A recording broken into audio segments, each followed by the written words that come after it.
श्री धनाय नमः। ओम श्री लक्ष्मी नारायणाय नमः। आप सभी आज की वीडियो में सुनेंगे वैभव लक्ष्मी माता की संपूर्ण व्रत कथा। आप सभी ने अगर हमारे चैनल को अभी तक सब्सक्राइब नहीं किया है तो चैनल को सब्सक्राइब जरूर कर लीजिएगा और बेल आइकन भी प्रेस कीजिएगा। अब सुनिए वैभव लक्ष्मी माता की कथा। एक बार एक बहुत बड़ा शहर था। उस शहर में लाखों लोग रहते थे। पहले के जमाने के लोग साथ साथ रहते थे और एक दूसरे के काम भी आया करते थे। लेकिन नए जमाने के लोगों का स्वरूप अलग ही था। सब अपने अपने काम में मग्न रहते थे। किसी को किसी की कोई परवाह नहीं। घर के सदस्यों को भी एक दूसरे की परवाह नहीं होती थी। भजन कीर्तन भक्ति भाव दया माया परोपकार जैसे संस्कार कम हो गए थे। शहर में बुराइयां बढ़ गई थी। शराब जुआ रेस व्यभिचार चोरी डकैती आदि बहुत से अपराध शहर में होते थे। कहा जाता है कि हजारों निराशा में एक आशा की किरण जरूर छुपी होती है। इसी तरह इतनी सारी बुराइयों के बावजूद भी शहर में कुछ अच्छे लोग भी रहते थे। ऐसे अच्छे लोगों में शीला और उनके पति की गृहस्थी मानी गई थी। शीला धार्मिक प्रवृत्ति की और संतोषी महिला थी। उसका पति भी विवेकी और सुशील था। शीला और उसका पति बहुत ईमानदारी से जीवन को बिताते थे। वे किसी की बुराई नहीं करते और प्रभु भजन में अच्छी तरह अपना समय बिता रहे थे। उनका गृहस्थ जीवन आदर्श गृहस्थी मानी जाती थी और शहर के सभी लोग उनकी गृहस्थी की सराहना भी करते थे। शीला का गृहस्थ जीवन इस प्रकार हंसी और खुशी से चल रहा था। पर कहा जाता है कि कर्म की गति अटल है। विधाता के लिखे लेख को कोई नहीं समझ सकता। इंसान का नसीब पल भर में राजा को रंग और रंग को राजा बना देता है। शीला के पति को पूर्व जन्म के कर्म भोगने बाकी रह गए होंगे कि वह बुरे लोगों से दोस्ती कर बैठा। वह जल्द से जल्द करोड़पति होने के सपने देखने लगा। इसलिए वह गलत रास्ते पर चल निकला और करोड़पति होने के बजाय रोडपति बन गया, यानी रास्ते पर भटकते भिखारी जैसी उसकी स्थिति हो गई। शहर में शराब जुआ रेस चरस गांजा आदि बुराइयां फैली हुई थी। उसमें शीला का पति भी फंस गया और दोस्तों के साथ उसे भी शराब की आदत हो गई। जल्द से जल्द पैसा वाला बनने की लालच में वह दोस्तों के साथ जुआ और रेस भी खेलने लगा।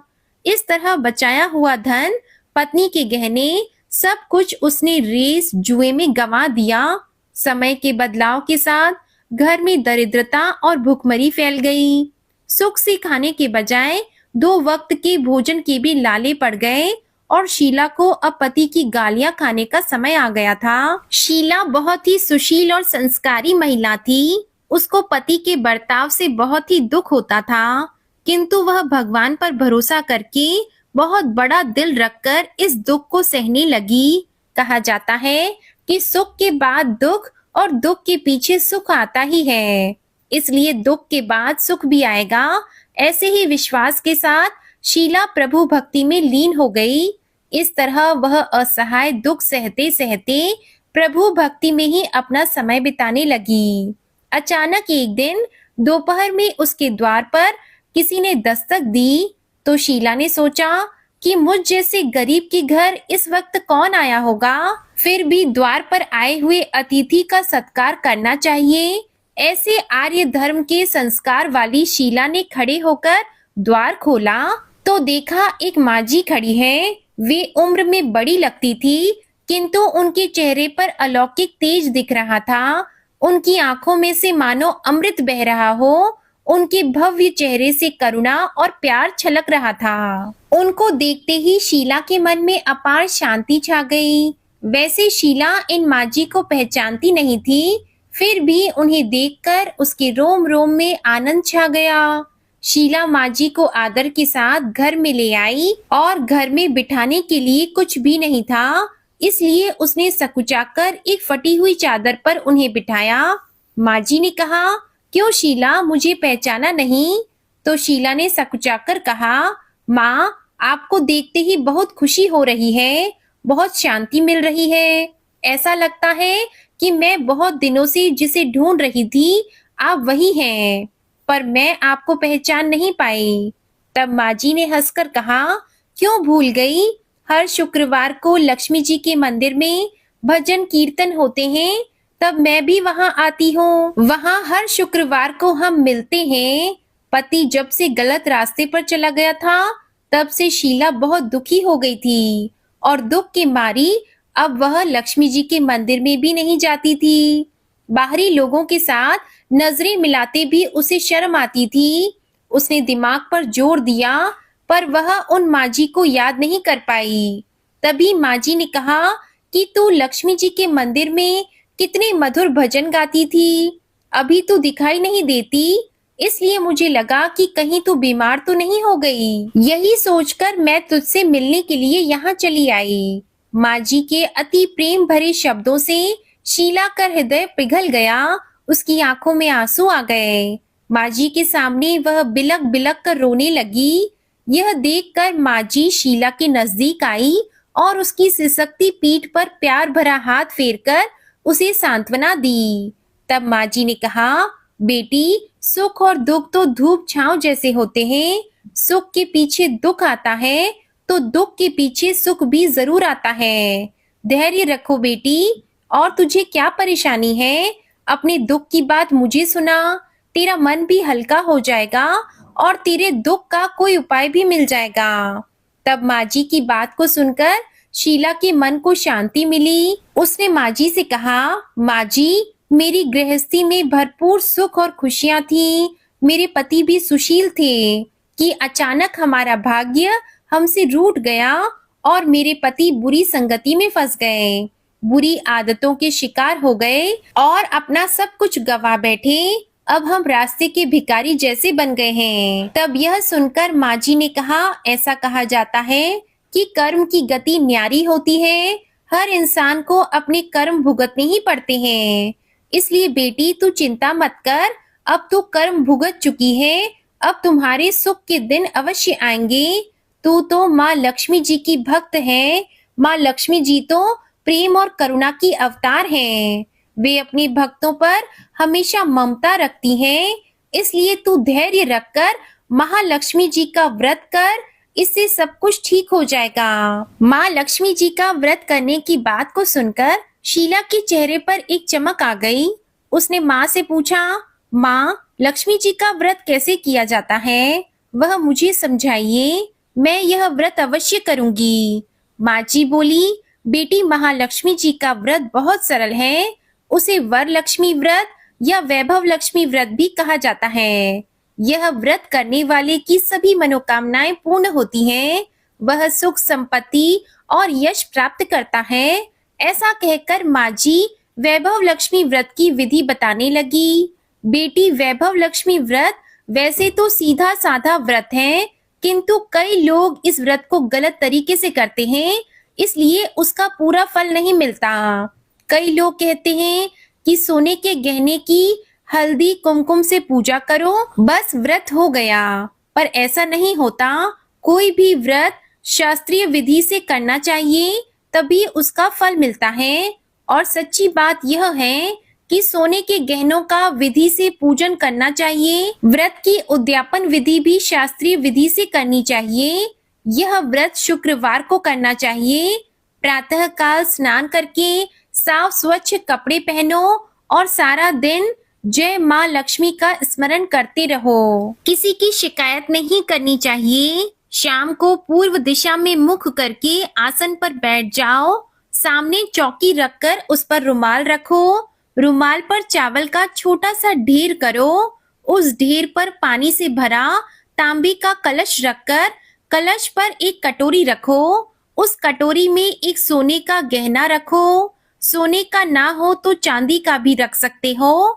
चांदी का न हो तो नकद रुपया भी चलेगा। बाद में घी का दीपक जलाकर धूप जलाकर रखो। महालक्ष्मी जी के बहुत से स्वरूप हैं और महालक्ष्मी जी को श्री यंत्र अति प्रिय है। इसलिए वैभव लक्ष्मी व्रत में पूजन विधि करते समय सबसे पहले श्री यंत्र और लक्ष्मी जी के विविध स्वरूपों का सच्चे दिल से दर्शन करो। उसके बाद लक्ष्मी स्तुति का पाठ करो। बाद में कटोरी में रखे हुए गहने या रुपयों को हल्दी, कुमकुम और चावल चढ़ाकर पूजा करो। लाल रंग के फूल चढ़ाओ। शाम को कोई मीठी चीज बनाकर उसका प्रसाद रखो। अगर ना हो तो शक्कर या गुड़ भी चल सकता है। फिर आरती करके 11 बार सच्चे मन से जय माँ लक्ष्मी बोलो। बाद में 11 या 21 शुक्रवार यह व्रत करने का दृढ़ संकल्प माँ के सामने करो और आपकी जो मनोकामना हो वह पूरी करने को माँ लक्ष्मी जी से विनती करो। इसके बाद माँ का प्रसाद बांट दो और थोड़ा प्रसाद अपने लिए रख लो। अगर आप में शक्ति हो तो सारा दिन उपवास रखो और सिर्फ प्रसाद खाकर शुक्रवार का व्रत करो। यदि शक्ति ना हो तो एक बार शाम को प्रसाद ग्रहण करते समय भोजन कर लो। अगर थोड़ी शक्ति भी ना हो तो 2 बार भोजन भी कर सकते हो। बाद में कटोरी में रखा गहना या रुपया ले लो। कलश में रखा जल किसी पौधे में डाल दो और चावल पक्षियों को डाल दो। इसी तरह शास्त्रीय विधि से व्रत करने से उसका फल अवश्य मिलता है। इस व्रत के प्रभाव से सभी प्रकार की विपत्ति भी दूर हो जाती है। आदमी धनवान बन जाता है। संतान न हो तो संतान की प्राप्ति होती है। सौभाग्यवती स्त्री का सौभाग्य अखंड रहता है। कुंवारी कन्या को मन भावन पति मिलता है। तब यह सब सुनकर शीला अति प्रसन्न हो गई और फिर उसने पूछा, माँ जी, आपने वैभव लक्ष्मी व्रत की जो शास्त्रीय विधि बताई है वैसे तो मैं अवश्य करूंगी, किंतु उसकी उद्यापन विधि किस तरह करनी चाहिए यह भी कृपया करके बताइए। माँ जी ने कहा, 11 या 21 जो मन्नत मानी हो उतने शुक्रवार यह वैभव लक्ष्मी व्रत पूरी श्रद्धा और भावना से करना चाहिए। व्रत के आखिरी शुक्रवार को खीर का नैवेद्य रखो। पूजन हर शुक्रवार को जैसे करते हैं वैसे ही करो। पूजन विधि के बाद श्रीफल फोड़ो और कम से कम 7 कुंवारी या सौभाग्यशाली स्त्रियों को कुमकुम का तिलक करके वैभव लक्ष्मी व्रत की एक एक पुस्तक उपहार में देनी चाहिए। सबको खीर का प्रसाद देना चाहिए। फिर धन लक्ष्मी स्वरूप, वैभव लक्ष्मी स्वरूप महालक्ष्मी जी की छवि को प्रणाम करें। माँ लक्ष्मी जी का यह स्वरूप वैभव देने वाला है। उन्हें प्रणाम करके मन ही मन सच्चे मन से माँ की प्रार्थना करते समय कहें कि हे माँ धन लक्ष्मी, हे माँ वैभव लक्ष्मी, मैंने सच्चे हृदय से आपका व्रत पूर्ण किया है। हे माँ, हमारी मनोकामना पूर्ण कीजिए, हम सबका कल्याण कीजिए। जिसे संतान न हो उसे संतान देना, सौभाग्यशाली स्त्री का सौभाग्य अखंड रखना, कुंवारी लड़की को मन भावन पति देना। आपका यह चमत्कारी वैभव लक्ष्मी व्रत जो भी करे उसकी सभी विपत्ति दूर करना। हे माँ, सबको सुखी करना। हे माँ, आपकी महिमा अपरंपार है। माँ जी के मुख से वैभव लक्ष्मी व्रत की शास्त्रीय विधि सुनकर शीला भाव विभोर हो उठी। उसे लगा मानो सुख का नया रास्ता मिल गया। उसने आंखें बंद करके मन ही मन उसी क्षण संकल्प लिया कि हे वैभव लक्ष्मी माँ, मैं भी माँ जी के कहे अनुसार श्रद्धा पूर्वक शास्त्रीय विधि से वैभव लक्ष्मी व्रत 21 शुक्रवार तक करूंगी और व्रत की शास्त्रीय रीति के अनुसार उद्यापन भी करूंगी। शीला ने संकल्प करके जब आंखें खोली तो सामने कोई नहीं था। वह हैरान रह गई कि माँ जी कहाँ गई। वह माँ जी और कोई नहीं बल्कि साक्षात लक्ष्मी जी ही थी। शीला लक्ष्मी जी की भक्त थी, इसलिए अपने भक्त को रास्ता दिखाने के लिए माँ लक्ष्मी देवी माँ जी का रूप धारण करके शीला के पास आई थी। दूसरे दिन शुक्रवार था। सुबह स्नान करके स्वच्छ कपड़े पहनकर शीला मन ही मन श्रद्धा और पूरे भाव से जय माँ लक्ष्मी का मन ही मन स्मरण करने लगी। सारा दिन किसी की शिकायत नहीं की। शाम हुई तब हाथ पांव मुंह धोकर शीला पूर्व दिशा की ओर मुख करके बैठ गई। घर में पहले तो सोने के बहुत से गहने थे, पर पति ने गलत रास्ते पर चलकर सब गिरवी रख दिए, पर नाक की कील बच गई थी। नाक की कील निकालकर उसे धोकर शीला ने कटोरी में रखा। सामने पाटे पर रुमाल रखकर मुट्ठी भर चावल का ढेर किया। उस पर तांबे का कलश जल भरकर रखा। उसके ऊपर कील वाली कटोरी रखी। फिर विधि के अनुसार वंदन, स्तवन, पूजन वगैरह किया और घर में थोड़ी शक्कर थी, उसे प्रसाद के रूप में रखकर वैभव लक्ष्मी माता का व्रत किया। यह प्रसाद उसने पहले पति को खिलाया। प्रसाद को खाते ही पति के स्वभाव में फर्क हो गया। उस दिन उसने शीला को मारा नहीं, सताया भी नहीं। शीला को बहुत आनंद हुआ।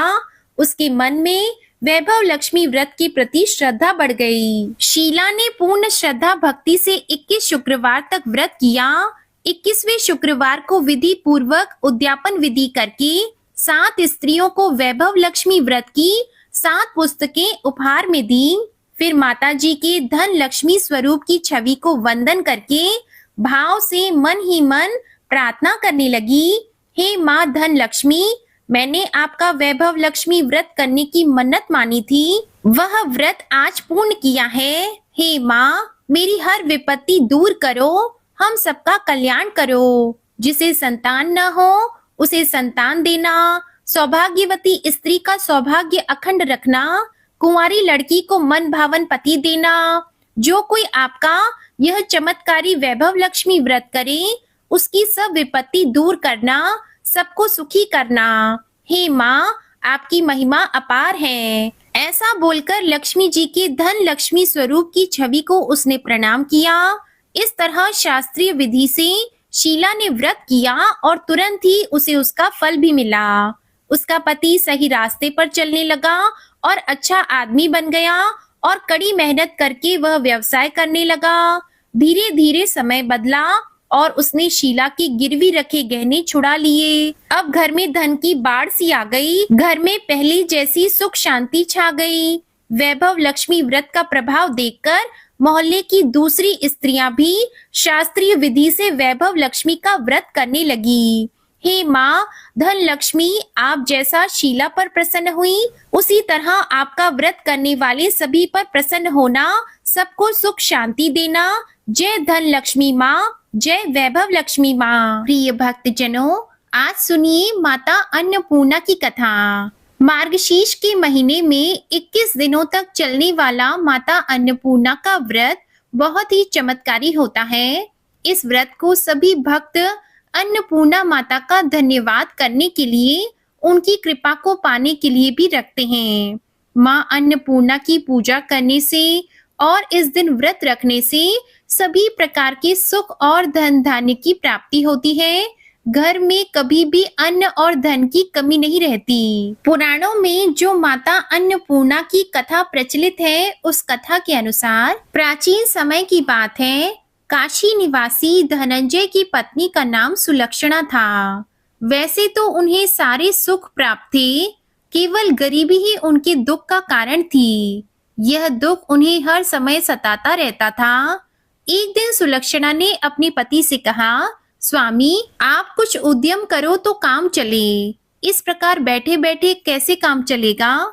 तब सुलक्षणा की बात धनंजय के मन में बैठ गई और उसी दिन वह भगवान शंकर जी को प्रसन्न करने के लिए बैठ गया और कहने लगा, हे देवाधिदेव विश्वेश्वर, मुझे पूजा पाठ कुछ भी नहीं आता, मैं तो केवल आपके भरोसे ही बैठा हूँ।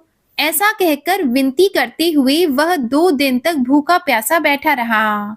यह देखकर भगवान शिवजी ने उसके कान में अन्नपूर्णा अन्नपूर्णा अन्नपूर्णा इस प्रकार 3 बार कहा।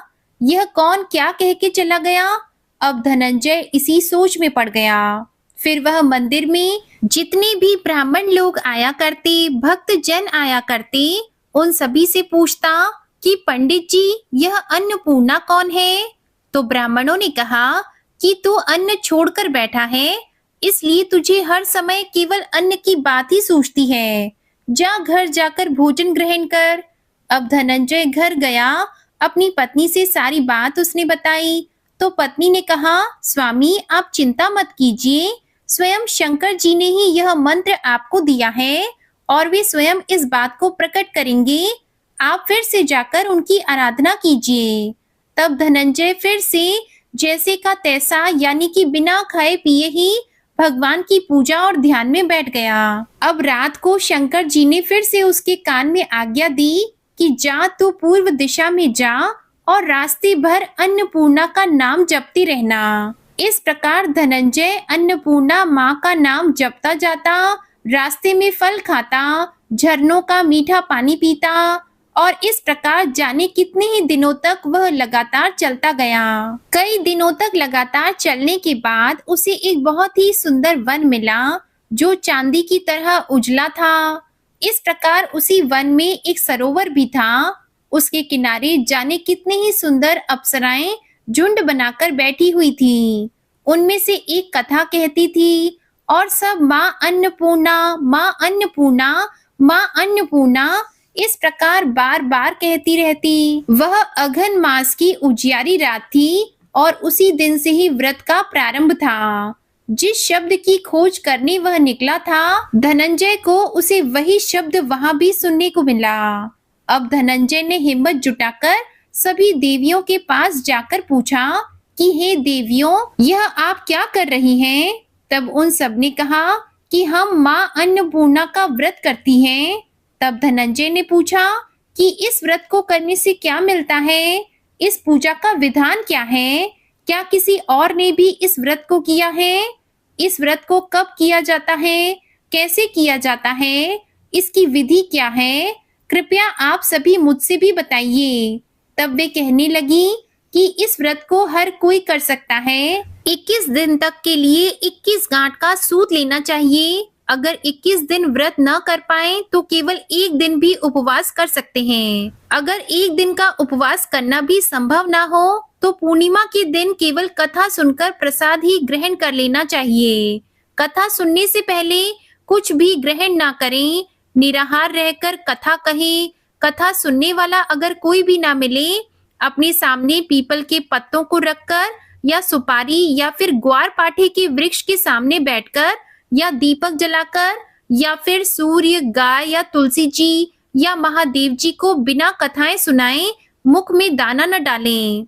अगर भूल से कुछ मुंह में चला भी जाए तो फिर एक दिन का उपवास फिर से करें। व्रत के दिन क्रोध न करें, झूठ ना बोलें। यह सुनकर धनंजय बोला, इस व्रत को करने से मुझे क्या मिलेगा? तब वे देवियां कहने लगी कि इसको करने से अंधों को आंखें मिल जाती हैं, लूलों को हाथ मिल जाते हैं, निर्धन के घर धन के भंडार भर जाते हैं, बांझ को संतान मिल जाती है, मूर्ख को विद्या मिल जाती है और जो भी जिस भी कामना से इस व्रत को करता है, माँ अन्नपूर्णा उसकी सभी इच्छाएं पूर्ण करती है। तब धनंजय ने कहा कि बहनों, मेरे पास भी धन नहीं है, विद्या नहीं है, कुछ भी तो नहीं है। मैं तो दुखिया ब्राह्मण हूँ।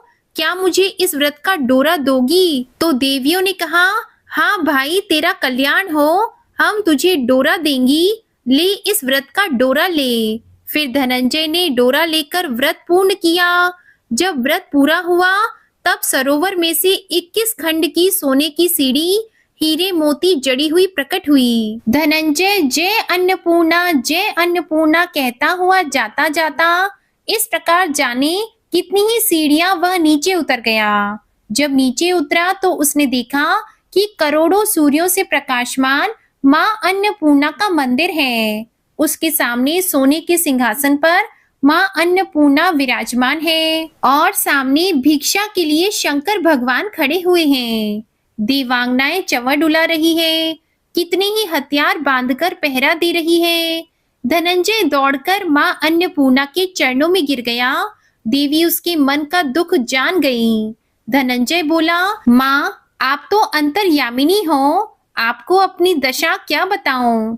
माँ कहने लगी, तूने मेरा व्रत किया है, जा संसार तेरा सम्मान करेगा। तब माँ अन्नपूर्णा ने धनंजय की जीवा पर बीज मंत्र लिख दिया।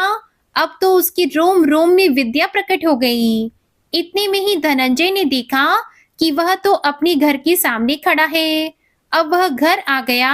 माँ अन्नपूर्णा का वरदान अपने साथ लेकर आया। अपनी पत्नी से उसने सारी बात कही। माँ अन्नपूर्णा की कृपा से उसके घर में सुख और संपत्ति का, धन का भंडार भर गया। छोटा सा घर बहुत बड़ा गिना जाने लगा। जैसे शहद के छत्ते में सैकड़ों मधुमक्खियां जमा होती हैं, उसी प्रकार अनेक सगे संबंधी उसके घर आ आकर उसकी तारीफें करने लगे और बोलने लगे, इतना धन और इतना बड़ा घर, सुंदर संतान नहीं तो इस कमाई का कौन भोग करेगा। सुलक्षणा की कोई संतान तो है नहीं, इसलिए तुम दूसरा विवाह कर लो। मन ना होते हुए भी धनंजय को दूसरा विवाह करना पड़ा और सती सुलक्षणा को सौतन का दुख उठाना पड़ा।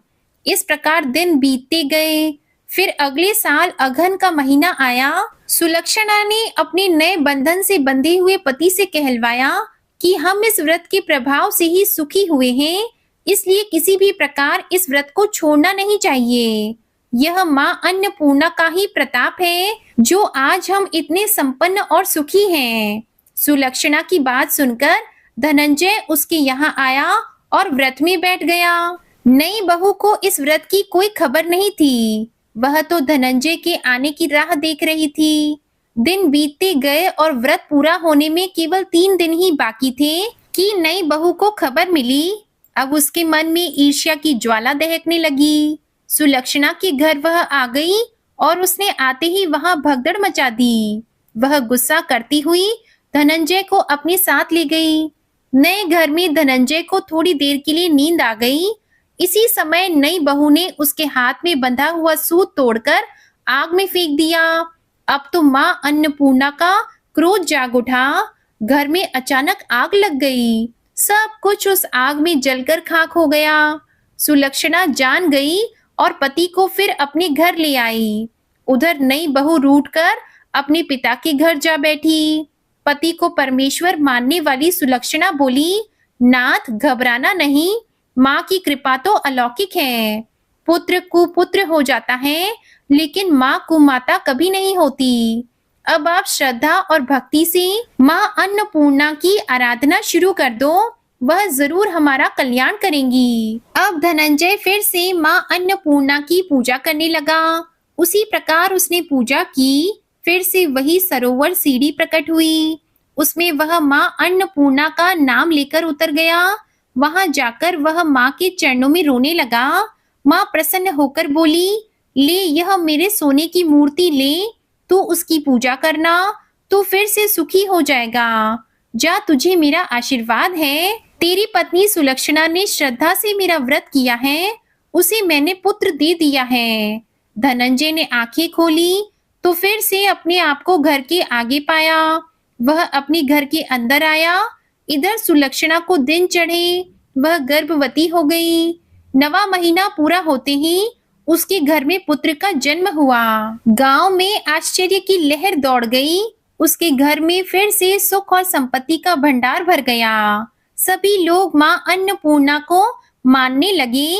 इसी प्रकार उसी गांव के निसंतान सेठ ने भी अन्नपूर्णा माता का व्रत किया, जिनके प्रभाव से उसके घर में भी पुत्र हुआ। तब उसने माँ अन्नपूर्णा का विशाल मंदिर गांव में बना दिया। उसमें माताजी धूमधाम से पधारी, यज्ञ करवाया गया और धनंजय को उसी मंदिर के आचार्य का पद दे दिया गया। धनंजय को जीविका चलाने के लिए मंदिर की दक्षिणा और रहने के लिए बड़ा सुंदर सा भवन मिल गया। अब धनंजय अपनी पत्नी और अपने पुत्र के साथ वहां आराम से रहने लगा।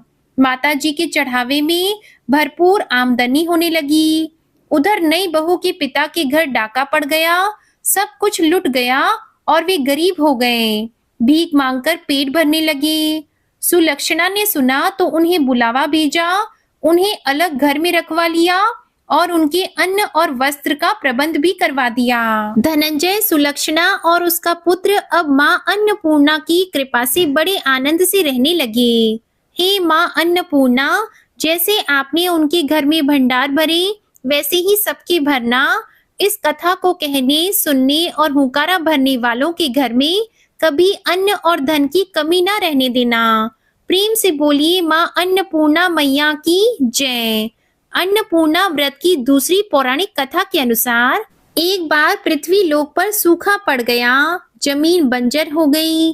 फसलें, फलों आदि की पैदावार न होने से जीवन पर संकट आ गया, तब भगवान शिव जी ने पृथ्वी वासियों के कल्याण के लिए एक भिखारी का रूप धारण किया और माता पार्वती जी ने मां अन्नपूर्णा का अवतार लिया। इसके बाद भगवान शिव ने माता अन्नपूर्णा से भिक्षा में अन्न मांगा। इस अन्न को लेकर भगवान शिव धरती लोक पर गए और सभी प्राणियों में इसे बांट दिया। इसके बाद धरती पर एक बार फिर से धन धान्य हो गया और इसके बाद से ही मार्गशीर्ष मास की पूर्णिमा तिथि को अन्नपूर्णा जयंती मनाई जाने लगी। बोलिए माता अन्नपूर्णा की जय। आज की कथाएं आपको पसंद आई हो तो प्लीज हमारे चैनल अमृत संसार को सब्सक्राइब करके बेल आइकन जरूर प्रेस करिएगा, जिससे मैं आपको आने वाली वीडियोस में इसी तरह की कहानियां प्रस्तुत करती रहूं। जय माता दी।